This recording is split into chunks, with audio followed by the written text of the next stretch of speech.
അവസാനമായിട്ട് ബാങ്കില് പൈസ ഡെപ്പോസിറ്റ് ചെയ്ത് എപ്പോഴാണ്? അക്കൗണ്ടിലേക്കാണ് വരുന്നത്. കാരണം അങ്ങനത്തെ ഒരു ആവശ്യം വരാറില്ല. പണ്ട് ടോവി ഒരു സഞ്ചിയായിട്ട് ബാങ്കിൽ ഡെപ്പോസിറ്റ് ചെയ്യാൻ പോയ വീഡിയോ ഒക്കെ പച്ചക്കറിയായിട്ട് കോപ്പറേറ്റീവ് ബാങ്കിലോട്ട്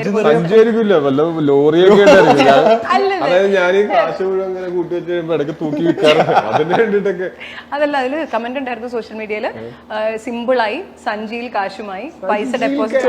ഇതൊന്നും കണ്ടില്ലേ? അവിടെ മനുഷ്യ ഒബ്സർവേഷൻ വേണം, അറിയണം ചുറ്റി നടക്കുന്ന കാര്യങ്ങളെ കുറിച്ച്. അറിഞ്ഞില്ല, ഞാൻ ചെയ്യുന്ന കാര്യങ്ങളെ പറ്റിയിട്ടാണ് ഞാൻ അറിയേണ്ടത്. ബാങ്കിലേക്ക് തന്നെയാണ് കയറിയത്. അത് വിട്ടു. അപ്പൊ ഓട്ടോമാറ്റിക് ട്രാൻസ്ഫർ ആണ്. എനിക്ക് പേഴ്സിൽ കാശ് കൊണ്ട് നടക്കാൻ പേടിയാ. അപ്പോഴാണ് സഞ്ചിയിൽ കാശ് കൂടി അടിച്ചോണ്ട് പോയിട്ടുണ്ടോ ആരെങ്കിലും? അടിച്ചോണ്ട് പോകണമല്ല, ചെലവായി പോകും. കയ്യിൽ കാശ് എന്തെങ്കിലും മേടിക്കാൻ തോന്നുന്നു. അതായത് 100 രൂപ കണ്ടാൽ ചില്ലറ ആക്കാൻ തോന്നും. ചില്ലറ കണ്ടാൽ ചില്ലറ ഒഴിവാക്കാം.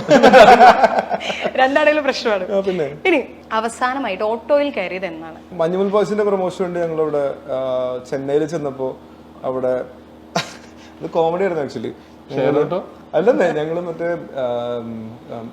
നമ്മുടെ ഉദയനിധി സ്റ്റാലിന്റെ വീട്ടില് നമ്മള് ഇൻവൈറ്റ് ഉണ്ടായിരുന്നു.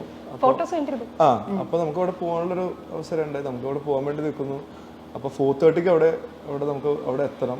നമ്മളവിടെ ചെന്ന് ഇതിന് അവിടെ പോകാൻ വേണ്ടി പുറത്തിറങ്ങുന്ന നമ്മളെ വണ്ടി അത് ബ്ലോക്ക് ചെയ്ത് കിടക്കുക, എത്തിയിട്ടില്ല. നമ്മളിന് അവസാനം സ്റ്റാലിന്റെ വീട്ടിലേക്ക് പോയി ഇത്ര മണിക്ക് ചെന്നില്ലെങ്കിൽ പുള്ളിനെ കാണാൻ പറ്റില്ല എന്ന് പറഞ്ഞിട്ട് നമ്മള് അടുത്ത ഒരു ഓട്ടോയും ഒരു ഓല ക്യാബും വിളിച്ച് മറ്റേ ടവേറ, ഇത്രയും മറ്റേ മുല്ലപ്പൂ ഒക്കെ വെച്ചാൽ ടവേറയും വിളിച്ചിട്ട്, ചേട്ടാ നേരെ പോട്ടെ, ഓട്ടോന് നേരെ പോട്ടെ, ലെഫ്റ്റ് നിങ്ങളുടെ വഴി പറഞ്ഞു കൊടുത്ത് നേരെ ചെല്ലുന്ന മറ്റേ CMന്റെ ഓഫീസ്.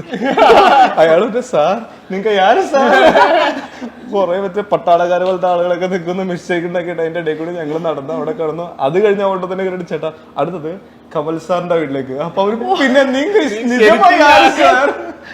അങ്ങനത്തെ ഒരു അവസ്ഥ ഉണ്ടായിരുന്നു ഈ കഴിഞ്ഞ കുറച്ചു നാൾ മുമ്പ്. ഒറ്റ ട്രിപ്പിലായിരുന്നല്ലേ ഇതല്ല? പിന്നെ എനിക്ക് വയ്യ. അവിടെ സെറ്റ് നീ പണിയൊക്കെ എടുത്ത സമയത്ത് ആലോചിച്ചിട്ടുണ്ടോ എന്റെ 6 ചെയ്യാൻ പോണത്? അല്ല, നമ്മളെ ആക്ച്വലി പടം നന്നായിരിക്കും വിചാരിച്ചിരുന്നു. അതിപ്പോ ഞങ്ങള് മാത്രമല്ല, നമ്മളെ ലൊക്കേഷനിൽ ഇടയ്ക്ക് ടോബിയും വരുന്നത്. ഇപ്പൊ ടോബി ആയിരുന്നു ശരിക്കും നമ്മൾക്ക്.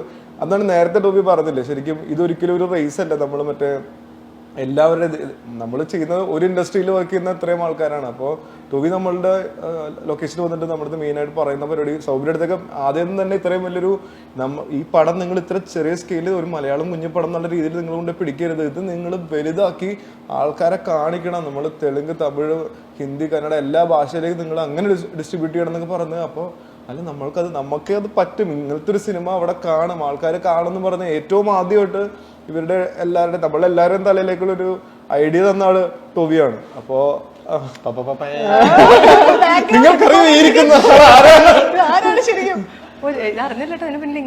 അല്ല, ഞാൻ കുറച്ച് മറ്റേ മിന്നൽ മുരളിയുടെ പ്രൊമോഷനും പരിപാടിയൊക്കെ ആയിട്ട് കുറച്ച് പോയപ്പോ ഞാൻ മനസ്സിലാക്കിയത് മലയാള സിനിമയ്ക്ക് അവിടെ നല്ല ഡിമാൻഡ് ഉണ്ട് പുറത്തൊക്കെ.